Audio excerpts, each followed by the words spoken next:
하나님 말씀을 같이 봉독하겠습니다. 베드로전서 2장 9절 말씀입니다. 우리 다 같이 함께 본 말씀을 같이 읽겠습니다. 시작. 그러나 너희는 택하신 족속이요 왕 같은 제사장들이요 거룩한 나라요 그의 소유가 된 백성이니 이는 너희를 어두운 데서 불러내어 그의 기이한 빛에 들어가게 하신 이의 아름다운 덕을 선포하게 하려 하심이라. 아멘. 2021년 종교개혁 주의를 맞이하여 지금 세 주에 걸쳐서 종교개혁 세미나를 진행 중에 있습니다. 이번 연도의 주제는 프리스테어툼 알러 글로이비겐이라고 하여 만인 제사장이라는 이 성경에 담겨져 있는 진리를 지금 우리가 배우고 있습니다. 첫 시간에는 그 복음의 자유인에 대해서 생각해 보았고, 지난주는 복음의 예배자, 그리고 오늘은 이제 복음의 사명자에 대해서 함께 생각해 보고자 합니다. 그래서 이 만인 제사장이라는 이 진리가 갖고 있는 어떤 핵심적인 내용을 우리가 함께 좀 오늘 이 시간을 통해서 좀 정리하고 우리 신자됨의 축복이 얼마나 큰지를 확인하는 그런 은혜의 시간이 되었으면 좋겠습니다. 성경을 펴서 보면 제일 먼저 나오는 책이 뭐죠? 창세기죠. 창세기 제1장 1절이 뭔지 아시죠? 그 1장 1절 매우 엄청난 말씀이 시작부터 기록되어 있죠. 자연인은, 그러니까 보편 인간은 결코 이해할 수 없는 그런 어마어마하고 놀라운 말씀이 창세기 1장 1절부터 선포되어 있습니다. 그 부분은 이렇습니다. 제가 히브리어 원문으로 한번 읽어드리면 베레시트 바라 엘로힘 에트하 샤마임 베 에트하 아레츠, 태초에 하나님이 하늘과 땅을 창조했다라는 그런 선언입니다. 이 말씀은 매우 엄청나고 장엄하고 놀라운 말씀임에 틀림이 없습니다. 왜냐하면 하나님이라는 존재와 우리를 포함한, 인간을 포함한 이 세상의 관계를 규정하고 있기 때문이에요. 다시 말해서 하나님은 창조주이시고 이 세상, 인간을 포함한 이 세상은 그가 만든 피조물이다라고 하는 그 어마어마한 선언입니다. 그러니까 이런 측면에서 성경이 말하는 복음이 뭐냐면 하나님은 창조주다라고 하는 그 고백에 있습니다.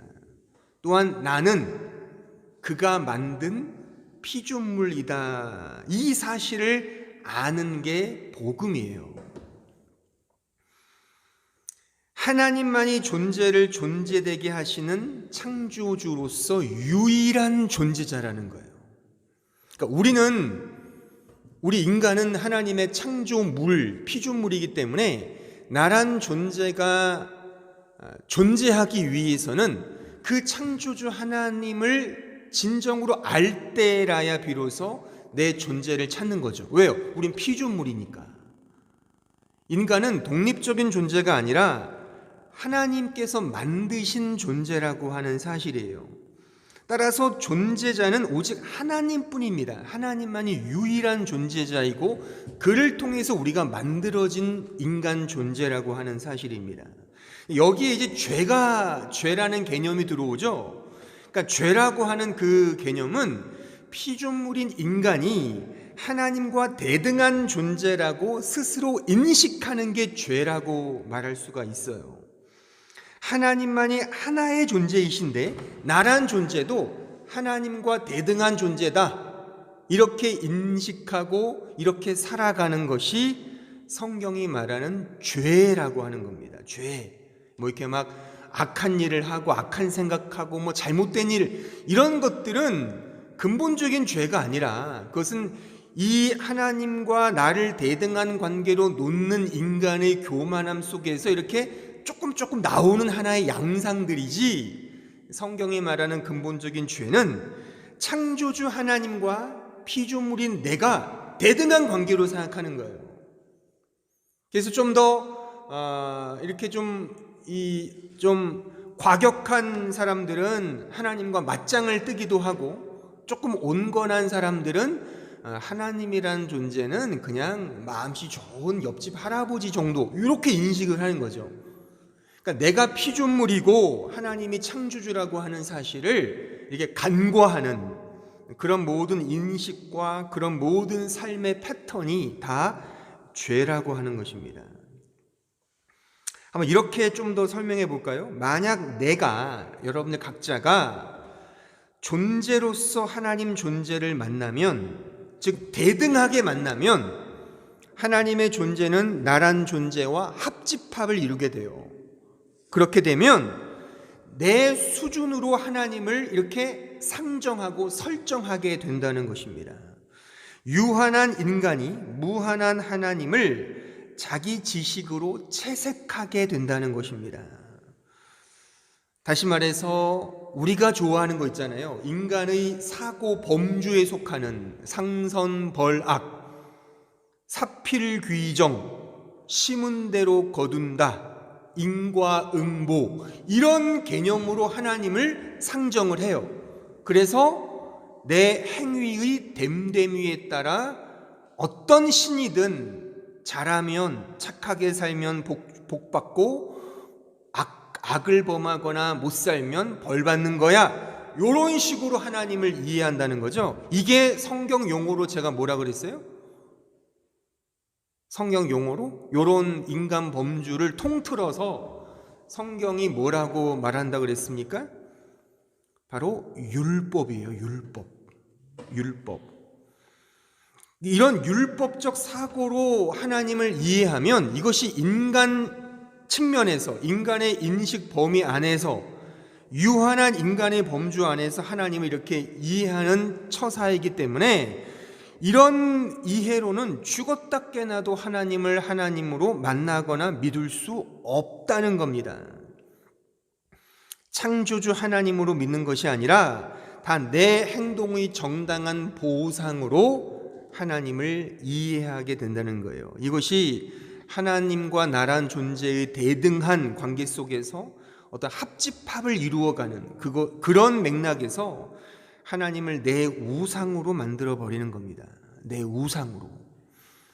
나를 사랑하는데 내가 잘 되기 위해서 하나님을 그렇게 다 채색해 버리는 거예요. 이게 이 세상 모든 종교의 메커니즘이에요. 다 이런 체계로 이 세상 종교가 흘러가고 있습니다. 그런데 안타깝게도 우리가 몸담고 있는 이 개혁교회, 이 개신교조차도 이런 식의 종교색으로 지금 치닫고 있는 것이 지금 우리가 속해 있는 이 교회의 현실이라고 하는 거예요. 다 눈에 보이는 이 세상의 가치에 제한된 하나의 우상을 만들어 놓고 그 우상이 하나님으로 상정하고 다 나 자신을 지켜주는 수호천사로 하나님을 그렇게 인정하는 것이죠. 그런 개념 속에 창조주 하나님은 깃들 수가 없는 거죠. 창조주 하나님은 이 세상 모든 존재의 모든 근원이 되시고 나란 존재와 나의 삶과 나의 인생 모든 것을 좌우하시는 그런 전지전능하신 하나님으로 받아들이지 않는 겁니다. 하지만 성경은 이렇게 말하고 있지 않습니다. 지금 제가 서두에서 말씀드렸듯이 성경 첫머리부터 베레시트 바라 엘로힘, 하나님이 창조했다. 나는 창조주야. 너희들의 그냥 삶을 더 윤택하게, 좀 더 낫게, 좀 더 복되게 만들어주는 그런 정도의 존재가 아니라 나는 모든 존재의 근원이야. 내가 너를 만들었어. 이 세상을 내가 창조했어. 이 우주 만물을 내가 만들었어. 그런 하나님으로 성경은 선언하고 있다는 사실입니다. 논증하고 있지 않습니다. 하나님이 이 세상의 창조주라고 하는 사실을 이렇게 논증하거나 설득시키지 않아요. 성경은 그냥 선포하죠. 태초에 하나님이 하늘과 땅은 이 모든 우주 만물을 의미하는 거예요. 하늘과 땅, 이 모든 세상을 내가 만들었다.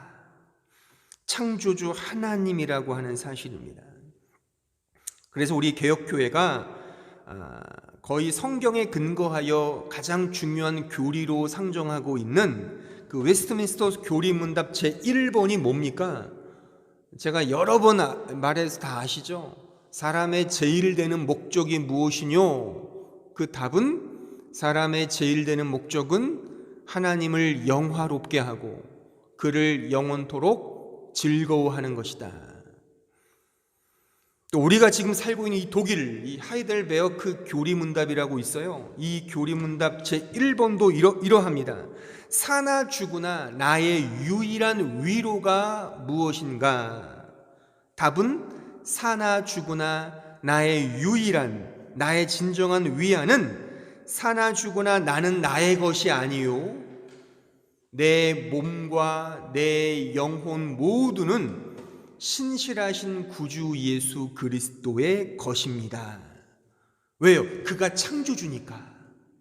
나의 존재와 나의 삶과 모든 것들을 주관하시는 분이기 때문에 이런 고백이 나오는 거예요. 넘버 원으로 말이죠. 성경은 시작부터 창조의 은혜를 말하고 있어요. 창조의 은혜를 말하고 있어요. 그러니까 창조주께서 나를 만들어 놓고 내가 없으면 안 돼. 인간의 존재가 없으면 안 돼. 그렇기 때문에 필연적으로 운명적으로 인간을 만들었겠습니까? 그렇지 않겠죠. 그러니까 이 자체가 은혜라는 거죠. 그런 맥락에서 창조가 은혜인 것이죠. 근데 이 은혜의 이 창조의 복음을 죄로부터의 구원이라는 놀라운 하나님의 지혜로 성경은 또한 말씀하고 있습니다. 그 놀라운 지혜를 하나님께서는 계획하시고 이 역사를 경륜하시죠. 그 죄로부터의 구원이라는 이런 어마어마한 경륜을 하나님이 세우셔서 이 놀라운 하나님의 은혜가 은혜되게 하신다는 사실입니다. 이 죄로부터의 구원을 완성하기 위해서 이제 하나님이 친히 인간이 되셔서 이 역사 속으로 들어오신 거죠. 이게 뭡니까? 이게 성탄이죠. 하나님께서 아기 예수로 이 세상에 오신 사건, 이 성육신, 성탄절, 크리스마스가 바로 이 하나님이 친히 인간이 되셔서 죄로부터 우리를 구원해 내신 이 복음을 우리에게 설명해 주는 사건이라고 하는 것입니다. 자, 요한복음 1장 14절에 가보세요. 말씀이 육신이 되어 우리 가운데 거하심에, 여기서 말씀은 하나님을 의미하는 거죠. 말씀이 육신이 되어 우리 가운데 거하심에 우리가 그의 영광을 보니 아버지의 독생자의 영광이요 은혜와 진리가 충만하더라. 하나님은 우리가 알 수 없는 어떤 놀라운 지혜로 또한 그의 계획과 경륜으로 죄조차도 도구 삼으셔서 자신의 은혜를 은혜되게 하셨어요. 그 은혜의 최정점인 하나님 자신이 이제 인간이 되신 거죠. 이것이 성육신이며 성탄이며 그 하나님이신 예수가 우리를 위한 그리스도가 되셔서 우리를 위해 십자가에 죽으셨죠. 그것이 바로 성경이 말하는 죄로부터의 구원의 은혜라고 말할 수가 있는 겁니다. 사도행전 2장 36절에 보세요. 그런즉 이스라엘 온 집은 확실히 알지니 너희가 십자가에 못 박은 이 예수를 하나님이 주와 그리스도가 되게 하셨느니라. 하나님께서 이 예수 그리스도 자신의 독생자 아들 예수를 죽이셔서 이 세상의 구원이 되게 하신 거예요. 이게 은혜죠. 우리의 잘한 행동, 우리의 잘잘못을 보시고 이런 행동을 하신 것이 아니라 우리는 여전히 죄인이란 말이죠. 우리가 하나님 앞에 어떤 좋은 선한 행위를 한 것이 없음에도 불구하고 자신이 죽음으로써 이 놀라운 은혜를 우리에게 덧입혀 주셨다는 사실입니다. 요한복음 11장 25절 26절에 보세요. 예수께서 이르시되 나는 부활이요 생명이니 나를 믿는 자는 죽어도 살겠고 무릇 살아서 나를 믿는 자는 영원히 죽지 아니하리라. 믿음이라는 거예요. 믿음. 우리의 행위가 아니라, 우리의 어떤 인과응보, 상선벌악이 아니라, 심은 대로 거둔다 이런 것이 아니라, 우리의 행위 됨됨이가 아니라 하나님의 전적인 은혜라고 하는 사실이에요. 이 은혜와 이 사랑으로 우리를 창조하셨고 또 우리에게 새로운 생명을 불어넣어 주셨습니다. 다시 우리를 살리신 거죠. 에베소서 2장 1절에 보세요. 그는 허물과 죄로 죽었던 너희를, 우리를, 나를 살리셨다. 새로운 생명을 주신 겁니다. 하나님은 피조물인 나를 택하사 하나님의 영광의 자녀가 되게 하셨어요. 그래서 하나님의 이름을 찬송하는 그러한 찬송의 그 근거가 되게 하셨습니다. 에베소서 1장 4절로 6절에 가보세요. 곧 창세전에 그리스도 안에서 우리를 택하사 우리로 사랑 안에서 그 앞에 거룩하고 흠이 없게 하시려고 그 기쁘신 뜻대로 우리를 예정하사 예수 그리스도로 말미암아 자기의 아들들이 되게 하셨으니 이는 그가 사랑하시는 자 안에서 우리에게 거저 주시는 바 그의 은혜의 영광을 찬송하게 하려는 것이라. 우리를 택하셔서 하나님의 자녀 삼아 주시고 또 우리로 하여금 하나님의 그 이름과 그 영광을 찬송하게 하는 그 자리에 서게 하셨다는 사실이에요.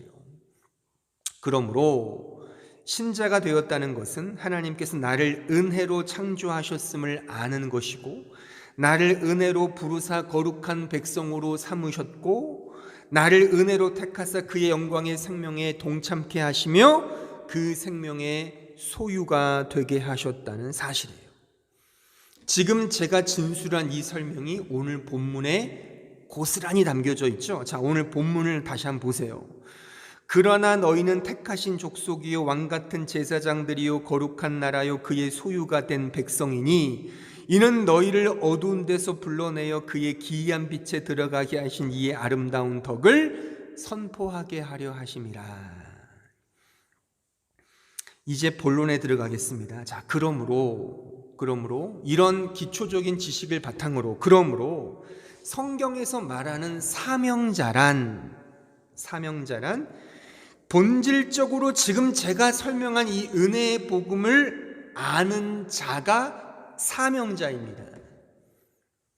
냅다 일하는 자가 사명자가 아닙니다. 일하는 자가 사명자가 아니에요.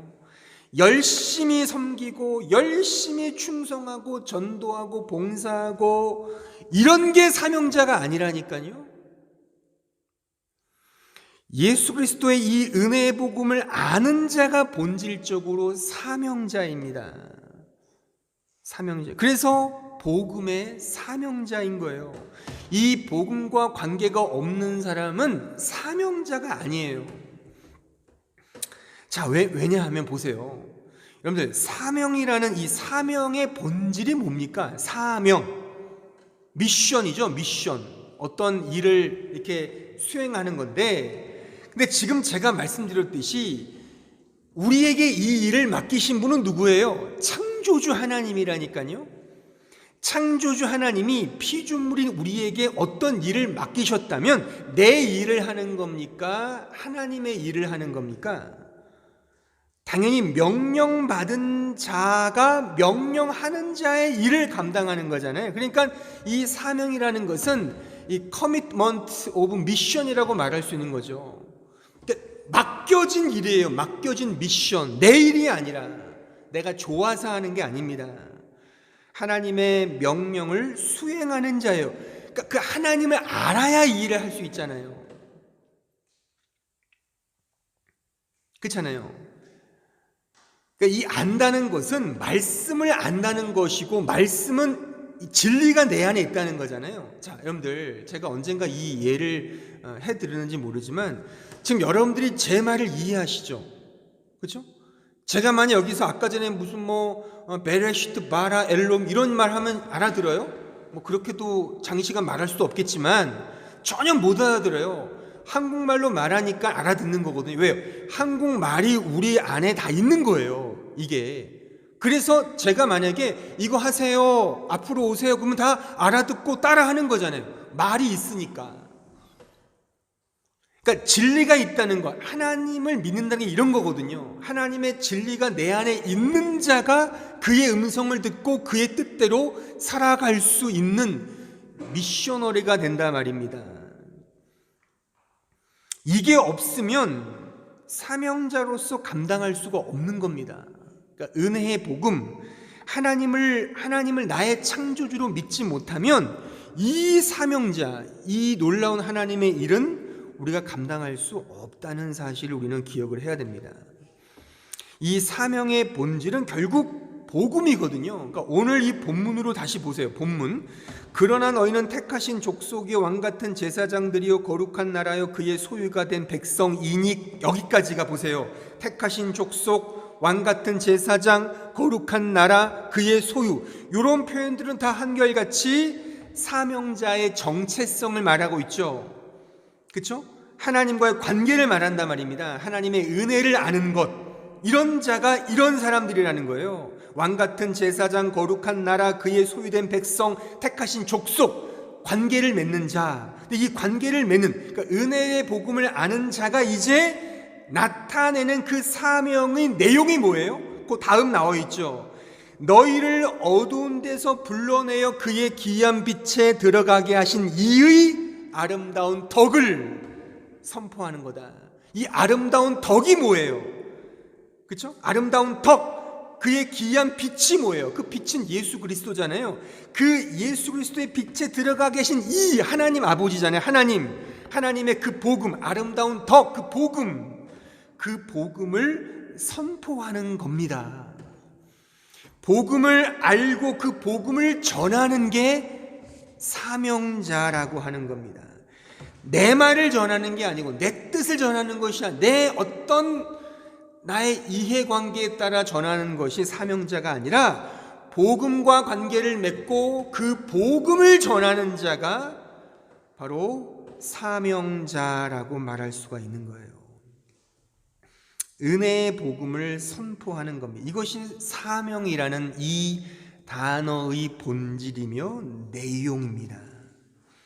이 사명을 위해서 교회가 존재하는 것이고, 이 사명의 섬김을 위하여 다양한 서브 사역들이 작용하는 것입니다. 사명자는 이 복음, 아름다운 덕, 그리스도의 복음을 사명으로 삼아 이 세상을 향해 나아가는 것입니다. 오늘날 그 교회의 조직을 보면 이 다양화 시대에 걸맞게 아주 다양한 부서들이 존재합니다.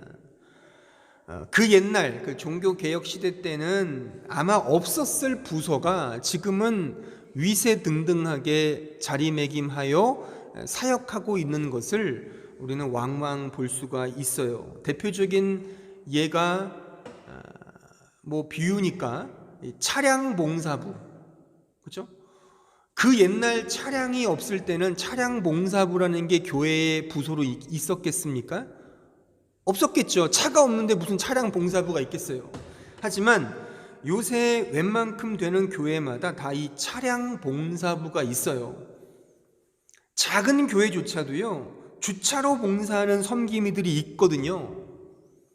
근데 그 교회에 이런 걸 포함하여 교회에 사실 그 교회, 그러니까 이 복음을 전하는 교회의 성향과 전혀 안 맞는 생뚱맞은 부서가 많이 있을 수 있어요. 무슨 이게 사교 모임인지 무슨 교회인지 모를 정도로 어떤 인간적 친목과 교제 차원에서 수행하는 그런 부서들이 있을 수 있다는 겁니다.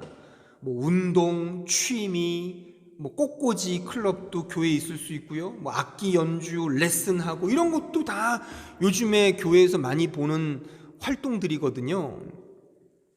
예전에 제 애들도 여기 루터 어느 교회 그냥 공짜로 해준다고 뭐 기타니 뭐 이런 거 배우러 다닌 적도 있어요. 여기 와서 초창기 때 공짜니까. 그러니까 교회에서 운영하는 이쪽 교회, 이 교회에서 여기도 아마 있을 거예요. 여러분들 나중에 팜플렛 보시면 여기도 다양한 활동들이 있는데 여기가 무슨 일반 개마인인지 교회인지 모를 정도로, 또 우리 교회도 뭐 그런 게 있어요. 저도 목사지만 그런 거 전혀 반대하는 스타일은 아닙니다. 그러니까 그 시대와 상황에 따라 적절하게 다양한 부서, 다양한 활동이 교회에 있을 수 있다고 저는 생각을 해요. 하지만 중요한 것은 본질이죠. 이 모든 다양한 프로그램들은 있을 수 있지만 그 모든 것들은 결국 사명의 본질인 복음으로 다 모아져야 한다는 사실입니다. 그 활동 자체가 목적이 아니라 그것을 통해 이 목적, 아름다운 덕, 예수 그리스도의 복음을 선포하고 전하는 그 일을 수행하는 하나의 종속적 역할과 도구로 활용되어야 한다는 것입니다. 근데 그렇지 않잖아요. 본말이 전도됐다는 말처럼 비본질이 본질을 압도하는 시대가 지금 되어버리고 있지 않은가. 종교개혁 당시, 그러니까 16세기 이 중세 교회의 상황을 보면, 이 유럽 교회 상황을 보면 비본질이 본질을 압도하는 시대였습니다. 당시 교회는 오직 돈에 목숨을 거는 상황이었어요. 당시의 기록에 의하면 당시 로마 교회, 그때는 로마 교회, 지금의 캐톨릭밖에 없었으니까요. 당시 교회는 로마 그러니까 성 베드로 대성당을 증축하고 건축하기 위한 목적으로 끊임없이 돈을 긁어 모아야 하는 그런 상황이었어요. 그래서 면죄부를 판매한 거죠. 그 유명한 그 면죄부를 판매하는 가장 탁월한 그 수금 담당자였던 수도사가 요한 테첼이라는 수도사였어요. 이 사람은 엄청난 웅변과 엄청난 논리와 말재간으로 많은 사람들을 때로는 울리고 웃기고 감동 주고 협박하고 뭐 이런 여러 가지 것들을 동원하여 엄청난 면죄부를 판매했던 당시에 거의 최우수 영업 수도사였습니다. 그런 사람, 성경에도 없는 면죄부를 판매하면서 돈을 긁어 모았던 시대가 바로 16세기 교회의 상황이었어요. 또 어떤 기록에 보면 당시 교회는 성직 매매, 이 성직자를 돈 주고 사는 거죠. 어떤 직을 돈을 주고 사는 거예요. 사실 뭐 캐톨릭이가 당시 교회가 똑같은 직분은 아니었을 거 아니에요. 좀 높은 직분, 낮은 직분이 있었을 거 아니에요. 그러니까 높은 직분일수록 돈을 주고 사는 거죠. 친족 등용, 그러니까 아빠 찬스를 쓰는 거죠. 이렇게 자기끼리끼리 어떤 하나회처럼 다 자기들끼리 해먹는 거죠. 성직, 겸직, 축첩, 첩을 두는 거예요. 말도 안 되는 거죠. 이런 비도덕적이고 비윤리적인 일들이 횡행했던 시대가 바로 이 종교개혁 시대였습니다. 근데 잘 생각해 보세요. 어쩌면 이렇게도 도찐개찐일까요? 지금도 이렇죠. 지금도 심심치 않게 교회 비리니 개신교를 포함해 모든 천주교 개신교 할 것 없지 종파를 초월하여 모든 교회가 다 이런 식의 문제를 안고 있지 않습니까? 이게 다 비본질이 본질을 압도하는 시대에 지금 우리가 살고 있는 거예요. 또 여러분들 개개인이 교회를 와서 복음을 듣고 예수의 복음을 전하는 이 사명자로 나아가는 것이 아니라 다 비본질적인 것들, 그런 것에 다 눈이 멀고 휩쓸려서 이런 것으로 개인적 영달과 개인의 이익을 도모하는 것을 위해 이 교회와 믿음과 신앙을 이용하고 있지는 않은가를 여러분 심각하게 스스로에게 물으셔야 되는 겁니다. 이러한 문제들은 단순한 문제가 아니에요. 제가 거듭 말씀드리지만 본질적으로 교회의 사명이 무엇이냐에 대한 심각한 도전임을 우리는 기억을 해야 돼요. 아름다운 덕, 그 복음을 전하고 그 복음 안에서 진정으로 살아가는 참된 신자의 모습이 아니라 다 자기 자신의 이해관계, 세속적이고 본능적 성향을 해소하기 위한 배출구로 이 종교를 이용하고 있다는 사실입니다. 제가 그 근거를 성경에 나오는 한 인물로 제가 좀 더 쉽게 설명해 드리겠습니다. 자, 사도행전 8장 9절로 10절에 가보세요. 여기 어떤 인물이 등장하는가 보세요. 그 성에 시몬이라는 사람이 전부터 있어 마술을 행하여 사마리아 백성을 놀라게 하며 자칭 큰 자라 하니 낮은 사람부터 높은 사람까지 다 따르며 이르되 이 사람은 크다 일컫는 하나님의 능력이라 하더라. 누가 등장해요? 시몬이라는 사람이 등장하는데 이 사람의 직업은 마술사입니다. 근데 이 사람이 마술로 사람을 속이는 능력의 소유자잖아요. 근데 이 사람이 가만히 보니까 그 사도들, 베드로, 요한 당시 사도들이 하는 모습들을 가만히 보니까 자기보다 능력이 좋은 거예요. 왜요? 안수를 하니까 성령을 받네. 사람이 변하는 걸 보니까 이 마술사 시몬이 아주 혹한 거예요. 그래서 그 복음의 능력을 자기도 얻고 싶어서 사도들을 따라갑니다. 자, 8장 13절 보세요. 시몬도 믿고 세례를 받은 후에 전심으로 빌립은 사도거든요. 이 복음의 사도란 말, 전도자란 말이에요. 빌립을 따라다니며 그 나타나는 표적과 큰 능력을 보고 놀라니라. 자, 보세요. 이 시몬이란 사람이 믿음이 있고 창조주 하나님을 고백하고 이 복음을 더 알고 싶고 회개하고 더 주님의 십자가를 지기 위해 빌립을 통해 복음으로 간 겁니까? 그렇지 않죠. 이 사람은 능력을 경험하고 싶은 거예요. 능력을. 그래서 전심으로 이 사도를 따랐다는 사실이에요. 지금으로 말하면 어떤 능력, 내 이익을, 내 이해관계를 얻기 위해서 교회를 전심으로 섬겼다는 거예요. 교회를 전심으로 섬기면 충성된 사명자가 되면 어떤 능력을 받을 수 있다고 생각한 것입니다. 하나님의 은혜 앞에 서지 않고 대등한 존재로 하나님과 자신의 존재를 합집합으로 생각하여 자신을 우상으로 상정한 것이죠. 그 능력을 얻기 위해 이 일을 한 거예요. 자, 사도행전 8장 18절 이하를 보세요.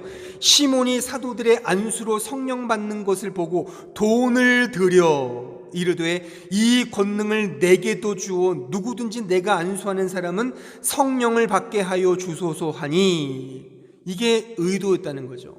복음을 듣고자 했던 것, 교회에 나오고자 했던 것 다 자기 이해관계, 자기 능력, 어떻게 보면 돈을 더 벌기 위한 거죠. 왜? 능력을 행하면 인기가 높아지고 다른 사람들이 존경하고 거기에 덩달아 돈벌이가 되기 때문에 이 능력을 얻고 싶었다는 사실이죠. 20절 보세요. 베드로가 이르되 내가 하나님의 선물을 돈 주고 살 줄로 생각하였으니 내 은과 내가 함께 망할지어다. 하나님 앞에서 내 마음이 바르지 못하니 이 도에는, 이 복음에는 내가 관계도 없고 분깃될 것도 없느니라. 요새 기독교를 믿고 예수를 믿고 사역을 하면 돈벌이가 쏠쏠하기 때문에 사명자로 나아가는 사람이 대단히 많습니다. 얼마 전에 제가 유튜브를 통해서 이런 영상을 본 적이 있어요. 요새 한국 신학대학과 신학대학원의 경쟁률이 현격히 떨어졌답니다. 그래서 그런 뉴스를 제가 보았고 그와 관련해서 어떤 신학대학 교수가 나와서 왜 경쟁률이 떨어지느냐에 대한 나름의 어떤 논평을 하는 걸 제가 들었어요. 그 교수의 논평의 핵심은 이런 거예요. 안타깝지만 참 이것이 이 시대의 현상이다. 하지만 더 순수한 신학생들을 만들기 위한 어떤 방편이라고 생각한다면 뭐 어떠냐, 뭐 이런 식의 얘기였어요. 저도 뭐 일견 동의를 해요, 어느 정도는. 하지만 근본적으로 보면 복음의 사역자가 양성되는 이 신학교의 경쟁률이 적으냐 많으냐가 중요한 게 아니에요. 그러면 순수한 신학생들을 위해서 경쟁률이 낮아져야 되고, 그러면 높아지면 뭐 순수한 신학자가 없는 겁니까? 이거는 현상을 가지고 본질을 이해하는 매우 가난한 논평이라고 저는 생각해요. 중요한 건 뭐냐면 경쟁률이 아니에요. 경쟁률이 아니라 다 이해관계 때문에 생기는 거예요. 그러니까 보세요. 이게 옛날 그 불교가 국가 종교로 숭상하던 시대가 언제였죠? 고려 시대거든요. 근데 아이러니하게도요, 고려 말의 역사를 보면 어디에나 사찰들이 우후죽순처럼 막 들어섰고요, 어디서나 승려들이 엄청나게 쏟아져 나왔던 때가 이 고려 말이었어요. 근데 이때가 역사상 가장 불교가 타락되었던 시대가 고려 말이에요. 우리가 종종 초대교회로 돌아가자는 말을 많이 하는데, 초대교회는 말 그대로 핍박과 박해의 시대였어요. 왜요? 오직 복음만 전했기 때문에.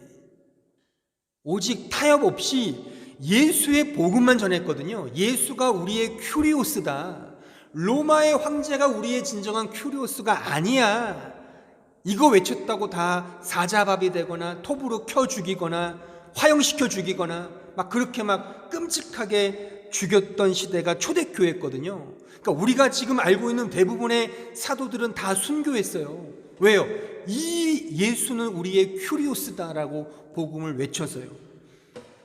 그러면 초대교회로 가자는 것은 순수한 이 오직 복음만 전하자는 거거든요. 어불성설이죠. 그렇게 안 하면서 무슨 초대교회 타령입니까? 313년에 콘스탄티누스 대제가 이 기독교를 공인한 이후에 기독교는 타락의 계속적인 진보를 거듭하고 있습니다. 교회는 이 세상의 주류가 되었고 동시에 타락했어요. 따라서 저는 이렇게 평가하고 싶어요. 신학생이 주는 거는 당연합니다. 아니요, 당연해야 합니다. 왜냐하면 복음의 사역자가 되는 길은 세상적이지 않기 때문이에요. 죽는 길이며 십자가를 지는 길이기 때문이에요. 그 드라마 정도전에 보면 그 유명한 말을 정도전이 했죠. 드라마상에서 밥벌어지가 되지 마라. 그 관리들을 향하여 밥벌어지가 되지 마라. 교회와 신학의 길도 마찬가지입니다. 밥벌어지가 되는 게 아니에요. 세상적 이해관계에 따라 교회를 운영하거나 그렇게 공부를 하는 곳이 교회나 신학교가 아닌 거예요. 교회를 잘 운영해서 세상적으로 잘 먹고 잘 살려고 하는 것이 아니에요. 어떤 교회에서 어느 아버지 목사가 아들에게 자기 교회 세습하면서 이렇게 말했대잖아요. 이 길은 십자가의 길이다. 아니 어떻게 이런 말로 물타기 하는지 저는 모르겠어요. 물타기 하는 수법이죠. 전형적인 물타기 수법이에요. 그 길이 진짜 십자가의 길이면 과연 그 사랑하는 자기 자식에게 가라고 할까요? 저는 그렇게 못할 것 같아요. 진짜로 제가 사랑하는 제 딸이나 뭐 아들이나 뭐 사위나 누구에게 야, 이 길로 가. 이게 십자가의 길이야. 그렇게 못할. 야, 될 수만 있으면 그 길 가지 마. 그냥 너는 그냥 평신도 소위 이런 거 일 열심히 돈 벌어서 그냥 잘 살면서 신앙생활해. 어차피 천국 가면 똑같은데 뭐. 이게 현실적인 말이잖아요. 그러니까 왜 말은 십자가의 길이라고 목회는 그렇게 말하면서 왜 자기 자식에게 그렇게 세습 못해서 안달입니까? 그 길이 쏠쏠하기 때문에 다 그렇게 하는 거예요. 진짜 고생 바가지면 그 길을 가라고 하는 진짜 친부면 그렇게 안 합니다. 안 할 겁니다. 우리 모두는 사실 솔직해져야 합니다. 복음 앞에. 이러한 논리는 우리 보편 신자에게도 동일하게 적용된다고 저는 생각해요. 자, 보세요. 신자가 된다는 것은 잘 들으십시오. 세상으로부터 인정받거나 세상 만사 형통하는 것이 아닙니다. 오히려 힘들고 고된 자기 부인의 십자가의 길입니다. 그래서 이 길을 진정으로 걷는 자는 적을 수밖에 없어요. 물론 적어지기 위해 일부러 노력하자는 게 아니에요. 하지만 진짜 복음으로 끊임없이 나아가는 그 길은 갈등과 번민과 고통과 고난이 뒤따르게 마련이에요. 왜요? 그 복음이 나를 깨어 부수기 때문이에요. 그러니까 싫은 거예요.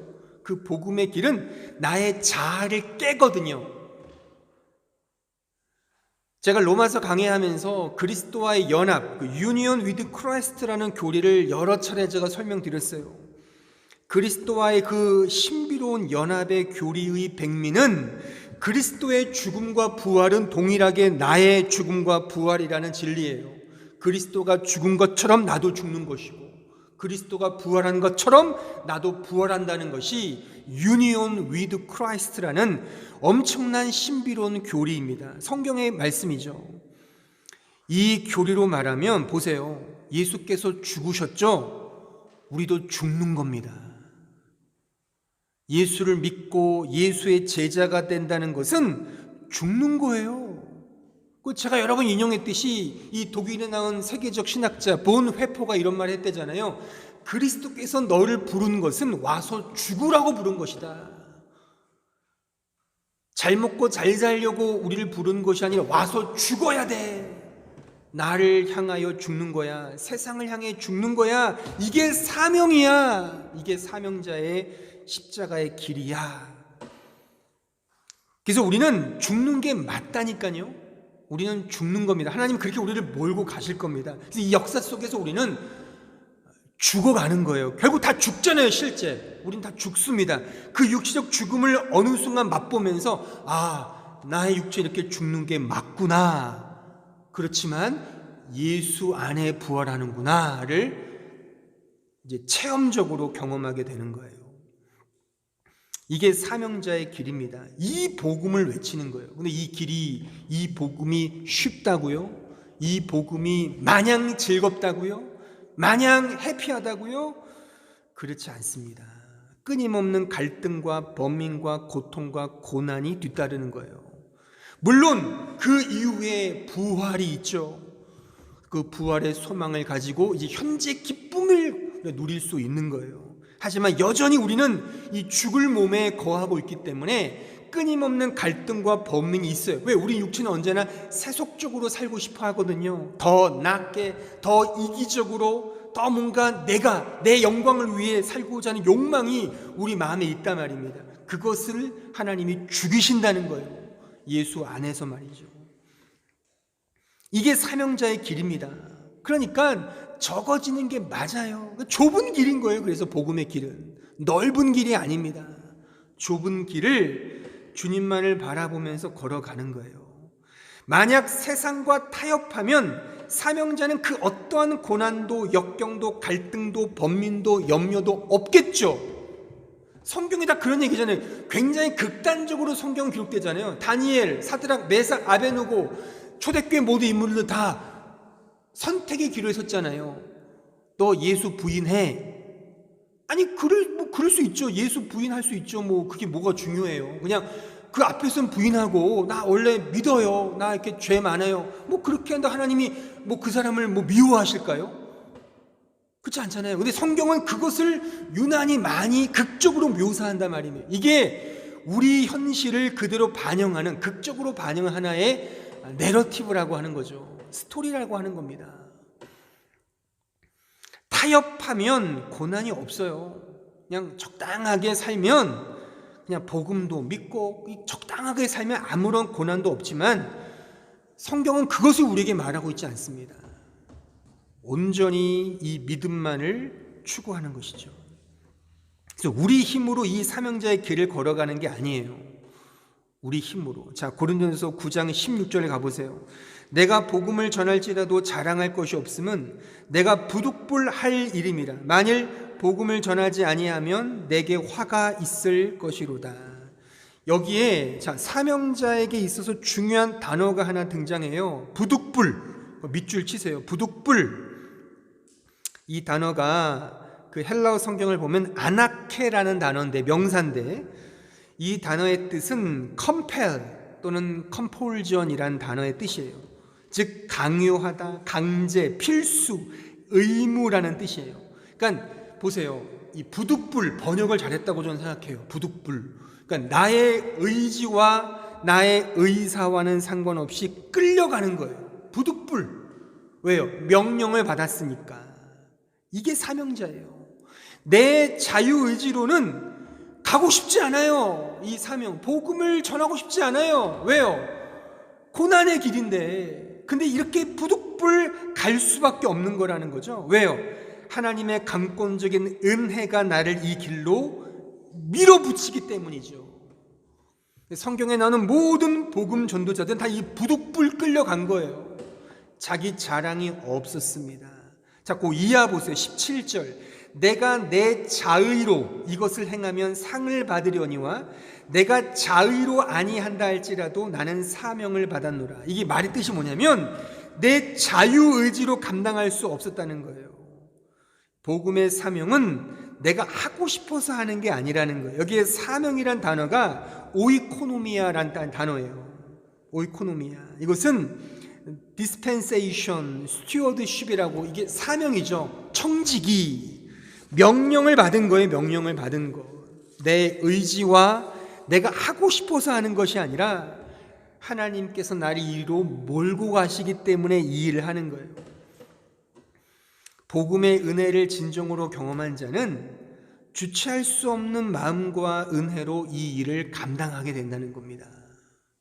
내 본성으로는 하기 싫죠. 괴롭죠. 이렇게 사랑하고 베풀면 손해가 오는데 그래도 할 수밖에 없는 그 뭔가가 내 마음속에서 끌고 간다는 거예요. 이게 은혜의 복음을 아는 자의 정당한 반응이라고 하는 사실입니다. 따라서 교회의 일은, 사명은 내가 능력이나 자질이나 물질적 영향이 탁월해서 행하는 게 아닙니다. 그렇게 행하는 사람들은 다 자기 이해가 있기 때문에 그렇게 하는 거죠. 결과적으로는 말이죠. 실력이 부족해도 은혜를 알면 그 은혜 안에서 주어진 달란트대로 행하는 거예요. 한 달란트 받으면 한 달란트대로, 두 달란트는 두 달란트대로, 다섯 달란트면 다섯 달란트대로 그냥 맡겨진 자신의 달란트대로 섬기는 거예요. 비교도 없고 젠체도 없고 뭐 뒤로 빼는 것도 없고. 왜요? 은혜를 아는데 왜 못하겠습니까? 은혜를 모르니까 자꾸만 세상적인 가치관으로 이 교회 일과 어떤 직분과 사명을 그렇게 이해하는 것이죠. 그러니까 오늘날 교회가 그렇잖아요. 세상에서 권세가 세면 교회 안에서도 센 쪽에 속한다니까요. 제가 언젠가도 이런 말씀 드렸잖아요. 조금 뭐 안 좋은 얘기지만, 아니 교회에서 뭔가 소위 사자 돌림하는 직업군의 성도가 오면 교회가 엄청나게 환영해요. 막 진짜 막 와. 근데 별 볼 일 없는 사람들이 오면은 신경도 안 써요. 그러니까 교회가 세속적이 된 거죠. 세속적이. 그렇지 않습니까? 그러니까 이게 아니라는 거죠. 이런 세속적인 생각, 이해관계가 아니라 은혜를 안 대로 내가 어쩔 수 없이 행할 수밖에 없는 부득불, 그 은혜로 이 일을 감당하는 자가 바로 사명자라고 하는 사실이에요. 18절 보세요. 그런즉 내 상이 무엇이냐? 내가 복음을 전할 때 값없이 전하고 복음으로 말미암아 내게 있는 권리를 다 쓰지 아니하는 이것이로다.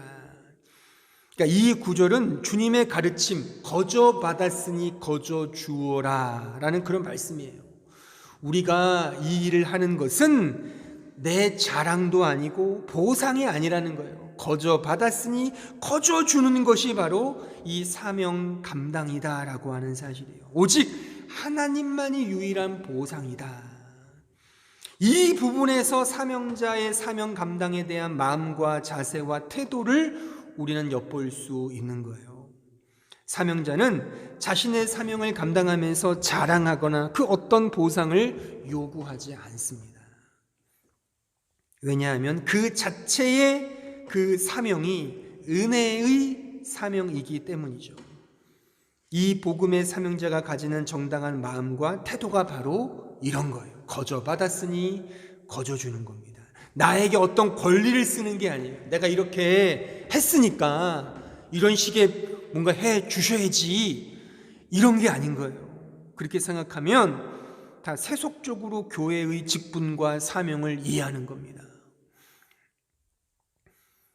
그러니까 저 같은 목사는 이게 이 현대 상황 속에서 여러분들이 헌금을 내는 것을 가지고 뭐 십시일반 주시는 것을 가지고 제가 사례금을 받는 거잖아요. 이건 뭐 지금의 이 현대 교회가 다 통용하고 있는 어떤 체제이기 때문에 저도 뭐 제가 다른 일을 하면서 다른 수입을 통해서 뭐 교회 사역하면은 뭐 저도 깨끗하겠죠. 그렇지만 제가 그렇게 하면 또 뭐 설교 준비나 말씀 이런 것들도 힘들지 않겠어요? 그러니까 뭐 좀 힘든 목회자들은 뭐 투잡을 한다는 분도 있잖아요. 제가 요즘 보니까 그런 거 많더라고요. 뭐 요즘에 그 코로나 때문에 교회들이 힘들다 보니까 목사님들이 뭐 어디는 뭐 벽지도 붙이고 뭐 청소도 하고 이런 거 많이 하시더라고요. 뭐 다방도 커피숍도 운영하고 막 그러던데, 그러면서 뭐 이렇게 뭐 세상 일도 하고 같이 하는 거야 뭐 그러는데, 저는 솔직하게 아니 교회에서 다 이렇게 해주면 뭐하러 일을 하겠어요. 말씀 주면 철저히 하죠. 신방 다니고 이렇게 살기 힘드니까, 처자식이 있으니까 할 수밖에 없는 거잖아요. 그렇죠? 그러니까 이거는 현실적인 문제이기 때문에 뭐 저는 양보를 합니다. 충분히. 그렇지만 어쨌거나 이게 막 어떤 일을, 이게 교회 일을 한다고 해서 거기에 막 돈을 막 요구한다든가 그러니까 제가 예전에 제가 있던 교회에서는 뭐 그런 것까지 안 했지만 뭐 이렇게 주례를 하면 뭐 이렇게 뭐 어떤 걸 하면은 꼭 이렇게 목사님께 드리는 경우가 있어요. 봉투를. 물론 감사해서 드리는 거야 뭐 이해는 하지만, 그것을 어떤 체계로 이렇게 세워서 뭐 어떻게 하면은 뭐 받는, 이것도 다 너무 지나친 세속적인 방식이라고 생각을 합니다. 그러면 그 본래 정신은 없어지고 다 이게 뭐예요? 세속적인, 돈 받고 하는 거죠. 돈 받고 하는 거죠. 그렇게 되는 이 시대가 너무 안타깝다라고 하는 사실입니다. 우리는 오직 복음의 사역자로서 어떤 이해 타산 없이 복음만 전하는 거예요. 그러니까 사람들의 비율을 맞추기 위해서 복음을 이렇게 감하는 것도 아니고 온전하게 복음만 전하는 거죠. 타협 없이. 그것이 이 시대의 사역자나 또 여러분들 만인 제사장으로서 각자의 삶 속에 세워진 여러분들께서 하셔야 할 사명인 것입니다. 자, 고린도전서 9장 19절 25절에 가보세요. 내가 모든 사람에게서 자유로우나 스스로 모든 사람에게 종이 된 것은 더 많은 사람을 얻고자 함이라. 유대인들에게 내가 유대인과 같이 됨은 유대인들을 얻고자 함이요, 율법 아래에 있는 자들에게는 내가 율법 아래에 있지 아니하나 율법 아래에 있는 자같이 된 것은 율법 아래에 있는 자들을 얻고자 함이요, 율법 없는 자에게는 내가 하나님께는 율법 없는 자가 아니요 도리어 그리스도 율법 아래에 있는 자이나 율법 없는 자와 같이 된 것은 율법 없는 자들을 얻고자 함이라. 약한 자들에게 내가 약한 자와 같이 된 것은 약한 자들을 얻고자 함이요, 내가 여러 사람에게 여러 모습이 된 것은 아무쪼록 몇 사람이라도 구원하고자 함이니 내가 복음을 위하여 모든 것을 행함은, 보세요, 복음을 위하여 모든 것을 행함은 복음에 참여하고자 함이라. 운동장에서 다른 박질하는 자들이 다 달릴지라도 오직 상을 받는 사람은 한 사람인 줄을 너희가 알지 못하느냐. 너희도 상을 받도록 이와 같이 다름질하라. 이기기를 다투는 자마다 모든 일에 절제하나니 그들은 썩을 승리자의 관을 얻고자 하되 우리는 썩지 아니할 것을 얻고자 하노라. 자, 보세요. 여기에 바울이 다양한 사람을 얻고자 이런 모양 저 모양으로 된다는 것은 타협하거나 적절하게 상황에 이렇게 수용한다는 그런 의미가 아닙니다. 중요한 것은 목적이 복음이라는 거예요. 복음을 전하기 위한 목적을 수행하기 위해서 내가 어떤 경우든 다 맞추겠다 이겁니다. 맞춤 자체가 목적이 아니라 복음을 위하여 이 모든 것을 행한다라고 하는 이 사실, 목적이 복음이며 본질이며 핵심적 내용이라고 하는 사실입니다. 그래서 마지막 이런 말씀이 나오죠. 26절 27절. 그러므로 나는 다름질하기를 향방 없는 것 같이 아니하고 싸우기를 허공을 치는 것 같이 아니하며 내가 내 몸을 쳐 복종하게 함은 내가 남에게 전파한 후에 자신이 도리어 버림을 당할까 두려워함이로다. 세상이 본질이 아니라, 사람이 본질이 아니라, 중심이 아니라 오직 하나님의 은혜요 예수 그리스도의 복음이 본질이며 중심인 겁니다. 하나님만이 우리의 유일한 창조주이시며 구원자이시며 영광 그 자체이기에 내가 하는 모든 것들은 향방 없는, 어떤 방향성이 없는 것이 아니다. 지금은 조금 없어 보이고 지금은 어떤 결과가 이루어지지 않는다 하더라도 그 복음은 완전하다. 왜? 하나님의 일이기 때문이다. 그 하나님의 일에 동역자로 세워진 자가 바로 사명자다라고 하는 사실입니다. 세상에 있는 모든 것은, 눈에 보이는 모든 것은 있는 것 같지만 사실 다 헛된 것 아닙니까? 그렇잖아요. 실제 보세요. 물질의 최소 단위가 뭐죠? 원자죠. 원자를 분해해 보면 그 중간에 원자핵이 있다 그러잖아요. 원자핵을 전자가 도는 형국이 원자거든요. 근데 보세요. 이거는 제 말이 아니라 모든 과학자들이 하는 말이에요. 그 원자의 대부분이 진공 상태랍니다. 이게 양자역학이죠. 우리가 알 수 없음이에요. 양자역학. 그래서 이 양자역학은 형이상학적인 철학으로 이야기하는 많은 철학자들도 있어요. 왜요? 없음이에요. 그 안에. 심지어 우리가 보는 그 원자핵에 뭐 중성자가 있고 양성자가 있다고 하지만 그것도 모르는 거예요. 실체는 몰라요. 그냥 그런 에너지가 있다는 것뿐이고, 그리고 전자가 원자핵을 둘러싸면서 어떤 기묘한 법칙에 따라 움직이는 것뿐이에요. 그 움직이는 그 에너지가 힘을 일으키는 거죠. 그것을 히라보로 로고스라고 합니다. 로고스. 그 법칙이라는 거죠. 로고스가 뭐예요? 예수라는 거죠. 이것을 우리는 신앙으로 이해할 수 있는 거예요. 그러니까 이 세상에 존재하는 모든, 그러니까 저라는 이 육체도 이게 원자잖아요. 원자 덩어리거든요. 다 원자 덩어리들이에요. 원자핵과 전자 다 그렇게 굴러가는 법칙에 따라 어떤 식으로는 빨간색, 노란색, 어떤 물질이 다 드러나는 거거든요. 근데 재밌게도 그 실체는 진공이라는 거예요. 진공. 허공이라는 겁니다. 철학적으로 말하면, 인문학적으로 말하면 헛된 것이라고 하는 거예요. 거기에 로고스, 하나님의 창조 법칙이 부여될 때 이것이 현상이 된다는 겁니다. 그러니까 로고스, 진리, 복음, 말씀이 없으면 이 세상은 다 헛거라는 것을 우리는 양자역학을 통해서도 이해할 수가 있는 거예요. 이걸 신앙적으로 이야기하면, 그러니까 이 세상은 다 헛것입니다. 말하자면. 하지만 이 사명, 이 복음의 사명자만이, 이 사명을 수행하는 이 일만이 영원하다라고 말할 수가 있는 거예요. 그래서 이 복음의 사명이 우리 신자의 인생의 유일한 목적이요 사명이라고 말하는 거예요. 그래서 사람의 제일 되는 목적은 무엇이뇨? 이 사명 감당하는 거. 하나님을 영화롭게 하고 하나님을 즐거워하며,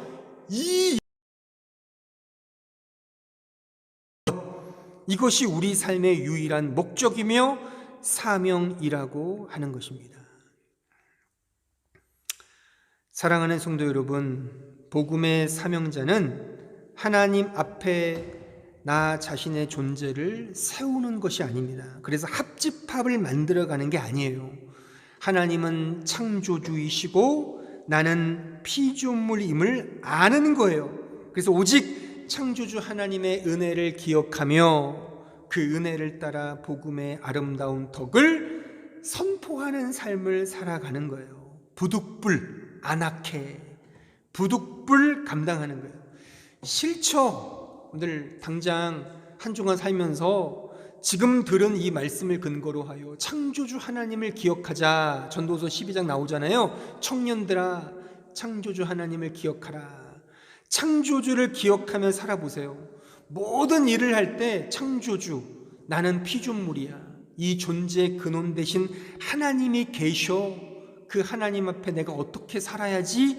이런 부담과 이런 근거를 가지고 살아보십시오. 당장 힘들 수 있죠. 그렇지만 그렇게 살아가는 거예요. 부득불 한 걸음 한 걸음 이 복음의 사명자로 살아가는 거예요. 엄밀히 말하면 우리의 사명은 하나님의 은혜를 내가 갚는다는 그런 설명으로 이야기하지 않습니다. 우리가 뭘 갚아요? 다 우리가 행하는 건 다 내가 원하는 걸 행하는 거잖아요. 그렇잖아요. 우리가 원해서 어떤 일을 하는 것이고 원해서 그 일을 선택하는 거죠. 그것이 무슨 하나님의 어떤 인도다, 이건 결과적으로 그렇게 우리가 고백하는 것이지, 사실 우리는 다 내가 원하는 것을 선택하며 원하는 것을 행하는 거예요. 이 독일 땅에 오신 것도 여러분 원해서 오신 거잖아요. 그렇잖아요. 내가 이 사람과 결혼한 것도 원해서 한 거고, 이런 자식을 낳은 것도 내가 내 핏줄인데 뭐 어떡하겠습니까? 다 우리는 내가 선택해서 되는 일이에요. 물론 그것이 내가 선택하지 않은 것이 있을 수 있어요. 그것은 또 우리가 알지 못하는 하나님의 오묘하신 뜻이 있음을 우리는 기억하는 거예요. 왜요? 창조주시니까. 그 어떠한 실수도 없으시고 그 어떠한 번복도 없으신 하나님이 나에게 왜 이런 삶을 주셨을까?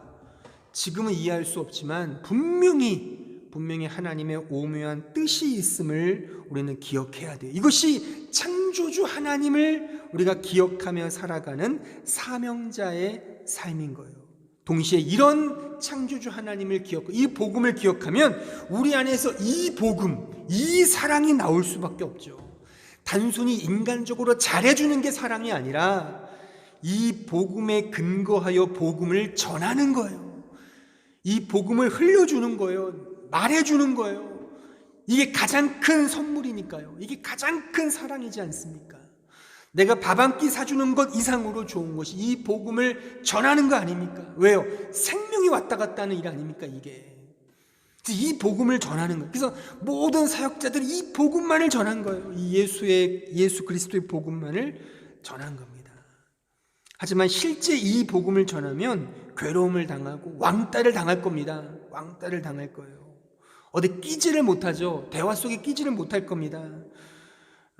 하지만 우리가 드러내야 될 것은 세상의 가치관이 아닌 오직 하나님의 영광임을 기억한다면, 또 이 영광 속에 진정한 본질이 있다는 것을 믿는다면 이 길을 걸어가는 거예요. 그래서 어떤 신자는 이렇게 고백하죠. 이름 없이 빛도 없이 감사하며 이 길을 걸어갔다는 겁니다. 나를 드러내기 위해서는 복음이 아니죠. 내 이름을 드러내기 위해서는 복음이 아니에요. 하지만 이 복음을 전한다는 것은 빛도 없이 이름도 없이 내가 받은 은혜에 대한 감격으로 이 복음의 사명자로 서는 겁니다. 바로 이 진리가 16세기 종교개혁자들이 목숨을 걸고 외쳤던 만인 제사장의 사명자에 관한 진리예요. 아무쪼록 삶 속에서 이 사명자답게, 이 은혜를 아는 자답게 이 은혜의 십자가를 지고 당당히 사명자로 살아가시는 믿음의 종들이 되기를 진심으로 바랍니다.